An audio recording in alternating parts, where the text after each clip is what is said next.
आपके बीच में काफी सारी चीजें पहुंची होंगी। तीसरी चीज जो आपके बीच में आज अरेंजमेंट करने का उद्देश्य, आपको यहाँ बुलाने का बिठाने का उद्देश्य हमारा ये था, हम चाहते तो आपके बीच में 30-30 लोग हैं, दोनों पास में एक घर डालते मिल रहे, पर हमें एक तो मैसेज देना था, आप सबको इकट्ठा करके किया किसान को अपना उत्पादन कैसे बढ़ाना है और किस प्रकार से जो सारी जैसे सामने कवर की सारी चीजें कवर कर दी सामने, तो वो चीजें गाइडलाइन के साथ एक जगह देने के लिए आप सबको हमने यहाँ बुलाया है। और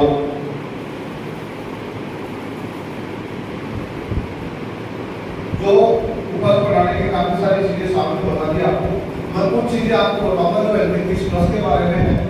और एल्बिनिस प्लस में देखो प्लस में क्या है, आपको समझने वाली चीजें आप काफी साल से शायद मेरी काफी किसानों ने मीटिंग ली है। प्लस क्या है, प्लस में हमने बीज एल्बिनिस का रखा है, क्या रखा है, बीज एल्बिनिस का रखा है, उसके ऊपर हमने 3-4 प्रकार की दवाएं लगाई। और वो दवाएं लगाने की जरूरत क्यों पड़ी हमें, क्या होता है कि सामने से बीज की हम बुआई करते हैं, बारिश आई बीज खरीदा, पट्टी बीज ले जाके सीधा खेत में लगाया और 7 दिन बाद में देखने जाते हैं कि यार बीज उगा नहीं होगा। तो कई जगह आपको लगता है यहाँ बीज सीधा सीधा होगा, कई जगह बिल्कुल सही बढ़िया होता है। तो जो सीधा सीधा होता है वो नुकसान हो रहा है और वो नुकसान अपनी आंखों से अपन देख नहीं पा रहे। और अपन बीज की बुआई करेंगे, जब बीज की बुआई जमीन में करेंगे तो क्या होता है, कुछ पौधे बीज कमजोर रहते हैं, उगते ही मर जाते हैं जमीन में, कुछ क्या होते हैं उगेंगे और जमीन पे कीड़े और फंगस रहते हैं तो वो काट लेते हैं। तीसरा क्या होता है, उगते ही कुछ पौधे पीले पड़ के चले जाते हैं। तो ये नुकसान जो अपनी आंखों से नहीं देख पा रहे, उसको रोकने के लिए कंपनी ने क्या किया, आपका बीजोपचार करके 3-4 प्रकार की दवाओं से बीजोपचार करके आपको एल्बिनिस प्लस किया।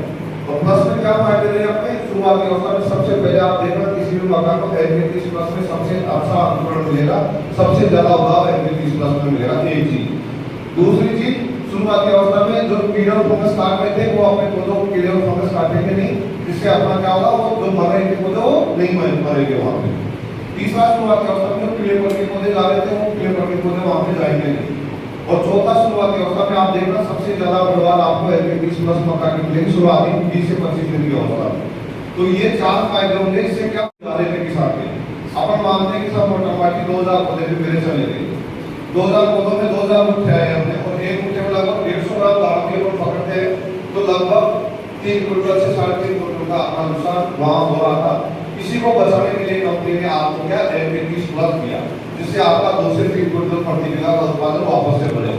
तो यही उद्देश्य था एल्बिनिस प्लस का कि किसान का कैसे वापस से उत्पादन बढ़ाए, इसलिए आपको हमने वापस से प्लस दिया, एक चीज। दूसरी चीज, कुछ चीजें और होती है जैसे अपने उत्पादन बढ़ाने के लिए कुछ चीजें, जैसे अपन पहली चीजें 500 पॉइंट बताऊंगा आपको मैं। पहली चीज होती है बीज का चुनाव। आपने बीज का चुनाव यदि एल्बिनिस प्लस का कर लिया तो आपका शुरुआती अवस्था में जो 50% काम तो वही हो गया। अपन मकान बनाते तो सबसे पहले नींव डालते हैं और जिस मकान की नींव मजबूत है वो मकान आगे तक अपना अच्छा रहता है। तो नींव बीज आपने अच्छा बीज लगा लिया, एक चीज। दूसरी चीज, अपने को ध्यान देने वाली चीज है अपने एरिया में आप 60 किसानों को बता रहे हूँ अभी, और हम कोशिश करते हैं जहाँ भी मीटिंग होती है तो मैं ये गाइडलाइन जरूर देता हूँ सभी किसान भाइयों को। अपने को पौधे से पौधे की दूरी और लाइन से लाइन की दूरी का अपने को हमेशा स्पेशल ध्यान रखना है। पौधे से पौधे की दूरी 10 से 12 इंच अपने को रखनी है और लाइन से लाइन की दूरी 18 इंच रखनी है। उससे क्या फायदा होंगे कि अपने देखो थोड़ी बहुत भी यदि आवाज चलेगी तो पावर की आवाज चलेगी तो वो आवाज पास हो जाएगी। वही बात 5-5 में पौधे लगाएंगे तो क्या होगा, खाद तो अपन ने उन्हीं पौधों के लिए डाला है जो 1 फीट पे लगेंगे, तो चारों तरफ से सारे आपस में खाद प्राप्त करेंगे तो मुठ्ठे आएंगे, छोटे छोटे मुठ्ठे आएंगे। तो अपने को ये काम है पौधे से पौधे को लाइन से लाइन की दूरी अपन ने ध्यान रखी। तो मैं कह रहा हूँ आपको तीसरी जो खाद की बात थी सामने, आपको खाद के बारे में बताया। खाद बड़ा इंपॉर्टेंट चीज है अपने एरिया में। तो फिर भी यूरिया के जो कह रहे हैं किसान भाई कि यार साहब 25 किलो डालते हैं, और मैंने आज अपने एरिया में ये देखा है कि किसान क्या करता है, बारिश आई 1 बीघा में इकट्ठा देता है, कई बार दूसरी बार बारिश आई तो दूसरा कट्टा देगा, और पड़ोसी ने तीसरा कट्टा दे दिया तो वो भी तीसरा कट्टा जरूर देगा। ये रियलिटी है अपने आप की। और हर अपने एरिया में हो सकता है कम दे रहे लोग बात की, जैसे मैं बिल्कुल गाँव का सारे एरिया चारों तरफ के एरिया में होता हूँ ना, तो यही पोजिशन है अपने को। सिर्फ देखना कि जो भी मक्का लगा रहा है उसमें यूरिया जितना आवश्यक दे रहे उसका आधा करें, क्योंकि इस मक्का को कभी ऐसी हुई है कि मक्का इतनी नहीं रहेगी, कभी भी नहीं रही, क्योंकि ये क्या करती है शुरुआत में पैदावार करती है और इसकी पैदावार आखिर तक अच्छी रहती है। आप जो मक्का लगा रहे हैं आप उसकी यूरिया जो डालते हैं तो यूरिया को कम कर दो, एक तरह से साथ में डाल सकते हैं आप, उससे क्या अपना उत्पादन बढ़ेगा। चौथी चीज जो लट के बारे में साहब अभी बता रहे थे आपको, कीड़ियों की बीमारी।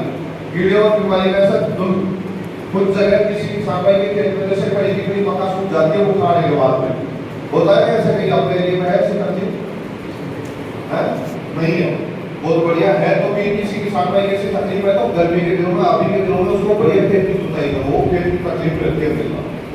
वही बात ये लटकी है तो लट के 3-4 साल एक एरिया में रहती है, उसके बाद में ये क्या पलायन करती है। तो आप देख रहे होंगे पिछले साल बहुत ज्यादा लटका प्रकोप था, पिछले साल थोड़ा वो कम था, और हो सकता है इस साल आपको और भी कम मिले, पर आपने को बचाव करके चलना है।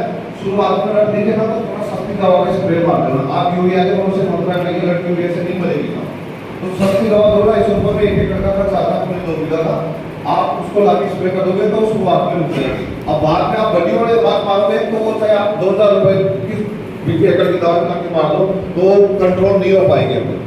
और उसका देखो एक नुकसान, ज्यादा नुकसान गुट्ठे पे नहीं है, वो पत्ते खाती है, पत्ते शुरुआत में अपने डैमेज कर दिया तो गुट्ठा भी बढ़ने में फिर तकलीफ आती है। तो वो है अपने को चौथी चीज ये ध्यान रखना हमेशा। और सिंचाई के लिए साथ में जैसे आपको 5-6 चीजें बताई, 3-4 टाइम बताया कि सिंचाई कौन कौन सी अवस्था में करनी चाहिए। तो यदि मक्का में आपको सिंचाई करनी है तो सबसे पहले घुटने की अवस्था में अपनी मक्का 20-25 दिन की हो जाए, घुटने की अवस्था में आ जाए, आप उस समय सिंचाई कर सकते हैं। दूसरी अवस्था आपको मजरी निकलती, चौड़ निकलती है, उस समय आप सिंचाई कर सकते हैं। तीसरा दूधिया दाना पड़ता है, उस समय आप सिंचाई कर सकते हैं। और चौथा थोड़ा डब पकड़ने की अवस्था है, आप उस समय सिंचाई करेंगे तो आपको हो सकता है और से अच्छा उत्पादन आए। और छठी और आखिरी चीज है मक्का के अंदर अपने को उत्पादन बढ़ाने के लिए खरपतवार। आप अपने खेत को साफ रखिएगा। देखो खेत साफ रखने के लिए हम बार बार कहते हैं कि यार खेत साफ रखने से क्या फायदा होगा अपना, कि आज खरपतवार और मक्का, आप जैसे बीज निकलता है उसके साथ साथ कचरा भी उगता है, उगता है नहीं उगता। आप 15 दिन बाद में 20 दिन बाद में उस कचरे को और मक्का के पौधे को उखाड़ के देखना, आपको कचरे के पौधे की जड़ मक्के के पौधे से आपको लंबी मिलेगी। और उसका कारण क्या है, क्योंकि वो जल्दी भागती है कि मेरा खाद खुराक ये मक्का न उठाए, उससे पहले मैं जाके नीचे खाद खुराक उठा के मैं मेरे को बचाऊं। और ये रियलिटी है, आप देखना प्रैक्टिकल करके भी देखना। तो आप अपने उस समय यदि अपने खेत को साफ रख लिया ना, तो जो जमीन में अपने खाद खुराक दिया है वो पूरा का पूरा मक्के के पौधे को मिलेगा, और जो मक्के के पौधे को मिलेगा तो वो अपने भुट्टे तक पहुंचाएगा, जो भुट्टा मिलेगा अपने को बड़ा और लंबा भुट्टा मिलेगा। तो ये 6 चीजें यदि आपने मक्का में अपने कर ली तो अपने को हो सकता है आप पिछले साल आपको 10 क्विंटल आया, हो सकता है आपको इस साल 12 क्विंटल 13 क्विंटल भी उत्पादन आए। और हमारा एक ही उद्देश्य आप सबके बीच में, आप 60 लोगों को बुलाने का उद्देश्य कि आप इतने ट्रेंड होकर यहाँ से जाओ कम से कम, कि अपने गांव में जाके जब किसानों को बताओ ना, कि यार 20 किसान 25 किसानों को आपने अपने गांव में जाके कभी बताया कि यार मैं वहाँ मक्का की ट्रेनिंग लेके आया था, मैं सीख के आया था, वहाँ से डेट आ गई, ऐसे कर तो अपने को हो सकता है बढ़िया उत्पादन मिले। तो ये सब जानकारी मेरी तरफ से आपको थी मक्का से संबंधित। कुछ चीजें जो प्लस में थी, प्लस की एक मैंने आपको ट्रीटमेंट सारी चीजें बताई, प्लस की कुछ चीजें और थी कि प्लस आप किसान भाई को जो मक्का चाहिए, देखो मक्का में क्या क्या चाहिए आपको सबको कोई बताएगा भाई? मक्का पर लगाए तो क्या क्या चीजें चाहिए मक्का में, मक्का के जो वैरायटी है उसमें अपने को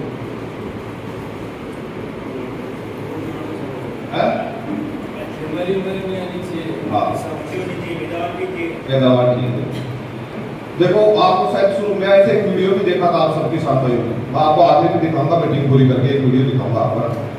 देखो मक्का में क्या चीजें चाहिए, 5-6 चीजें मक्का में चाहिए। पहली चीज N30+ में आप सभी किसान भाई देख भी रहे होंगे, जड़ें मजबूत है। दूसरा तना मजबूत है, गुट्ठा नीचे से लेकर ऊपर तक पूरा का पूरा गुट्ठा भरा हुआ है। 5वीं चीज, चौथी चीज इसके दाने वजनदार दाने होते हैं। आपके गांव में किसी ने करके दिखाया था क्या मीटिंग में, दाने तोड़ के दिखाए थे क्या आपके गांव में? दिखाए आए वजनदार दाने। और आप ये अपने, ये तो चलो अपने फिक्सेबल 50 से 60 आपके सामने अपने, पर आप भी प्रैक्टिकल करके देख सकते हैं और अपने दूसरे किसानों को बता सकते हैं। आप 1000 दाने N30+ के लेना और 1000 दाने दूसरी किसी भी कंपनी की मक्का के लेना, और फिर तोड़ के देखना। आपको मैं कह रहा हूँ कम से कम 10 ग्राम 15 ग्राम का आपको वजन भी हो सकता है फर्क मिलेगा। और जब ट्राली भर के बेचने जाते हैं तो उसमें वजन का और ज्यादा फर्क मिलेगा। तो ये सबसे बड़ी क्वालिटी है कि इसमें वजनदार दाने आते हैं। और सबसे 5वीं चीज है कि आपको हर परिस्थिति में उत्पादन लेके जाएंगे। राजस्थान देखो सूखे का प्रदेश है और हर साल कुल पड़ती है, साल में एक बार तो कुल पड़ती है। तो सबसे ज्यादा सूखा सहन करती है और सबसे ज्यादा पानी भी यदि गिर गया तो भी वो सहन कर जाएगी। तो ये सबसे बड़ी क्वालिटी है। राजस्थान में आप 10-12 साल से ब्रिटिश बिक्री आपके एरिया में, इसका सबसे बड़ा कारण ये है कि सबसे ज़्यादा सूखा सेल करती है। और छठी और आखिरी चीज़ है कि इसका चारा आखिरी तक हो सकता है, आपने देखा भी होगा, आखिरी तक इसका चारा हरा रहता है, जो पशुओं के लिए भी बढ़िया है। और एक चीज़ है कि जैसे मैंने बताया कि आपके बीच में सिलेंडर या एलपीजी या एलपीजी 10-12 साल से आप लगा रहे हैं कि 10-12 साल से 10-12 साल से टिकने का एक सबसे बड़ा कारण कि देखो राजस्थान में सूखे का प्रदेश, आपको समझने वाली बात बताता हूँ। हर कंपनी की नई नई वेराइटियाँ, खूब वेराइटियाँ मार्केट में आती है, पर राजस्थान सूखे का प्रदेश है। जब सूखे का झटका लगता है ना, फूल पड़ती है, तब आप देखना NK30 प्लस और NK30 के पत्ते आपको हो सकता है खुले मिले और दूसरी कंपनी के पत्ते बिल्कुल गोल हो जाएंगे। होते हैं नहीं होते? तो वो आपको देखने को मिला। इसका कारण यही है कि ये सूखा सेल करती है, और सूखा यदि एक सूखे का झटका लगा फूट पड़ती है तो उत्पादन का नुकसान वहां पे होता है। तो यही सबसे बड़ी क्वालिटी है जिसके कारण आज अपना राजस्थान में जो NK30 लगातार 10-12 साल से टिका हुआ है, यही सबसे बड़ा कारण है इसका NK30 का। नमस्कार दोस्तों, जय जय किसान डी के यूट्यूब चैनल में आपका बहुत बहुत स्वागत है। दोस्तों, आज मैं मेरे कुएं पर खेतों की जुताई का काम चल रहा है। मैं अभी कुएं पर आया हुआ हूँ, तो आपको भी पूरे कुएं की शेयर करवा देता हूँ, हमारे खेतों की। और कुएं पर अभी गर्मी का मौसम है, कुछ लगा नहीं रखा है, बारिश का इंतज़ार है। तो बारिश के इंतज़ार हो रहा है और खेतों की जुताई का कार्य चल रहा है। देख सकते हैं आप, ट्रैक्टर द्वारा जुताई हो रही है। वो खेत है हमारा, ये अभी इनकी जुताई नहीं हुई है, आज ट्रैक्टर द्वारा की जा रही है जुताई। देख सकते हैं आप, जूम करके दिखाता हूँ मैं, ये ट्रैक्टर द्वारा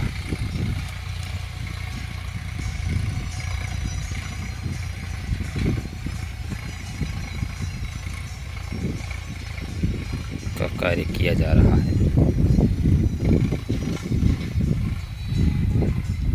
और ये हमारे खेत हैं। एक ट्रैक्टर वो है, उसमें लकड़ियाँ भरी जा रही है ट्रॉली के अंदर, वो हमारे बड़े भाई साहब हैं। अब मैं आपको कुएं की तरफ ले चलता हूँ।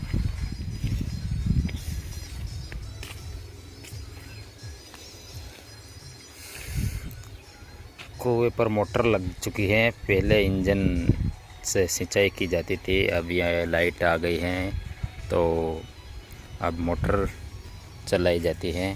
पहले इस इंजन के द्वारा सिंचाई का कार्य किया जाता था। ये बहुत ही पुराना इंजन है, अब ये ऐसे ही पड़ा हुआ है। और अब मोटर लग चुकी है तो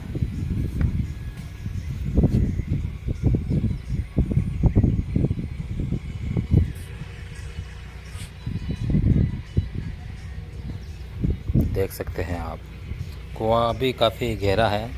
अभी तो सिंचाई नहीं हो रही, इसलिए पानी पास में भरा हुआ है। जब सिंचाई होती है तब इधर मोटर चलाने का स्टार्टर है।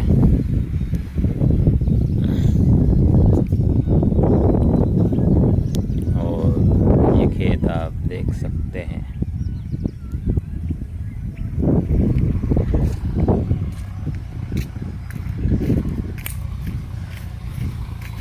इस तरफ हमारे गांव है आगे।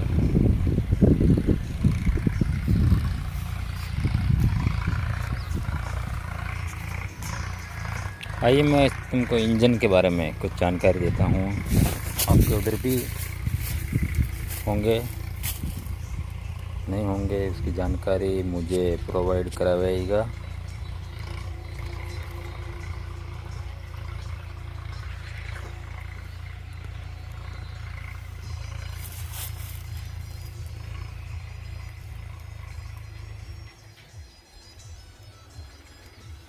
ये इंजन काफ़ी पुराना है, सन 1989 में ये इंजन था।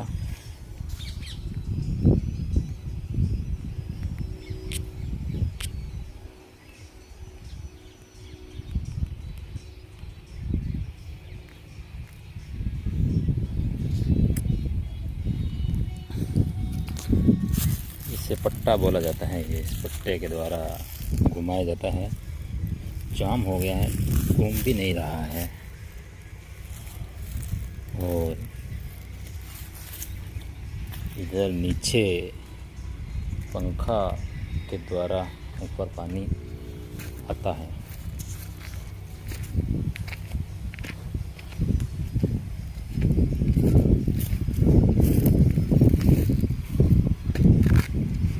वो पंखा है, मैं दिखा देता हूँ आपको।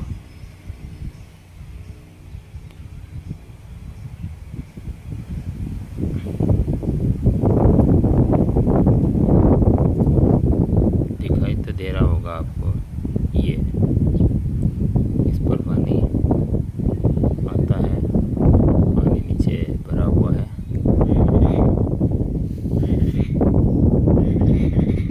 तो इस तरीके से हमारा ये कुआं है और इधर ये खेत।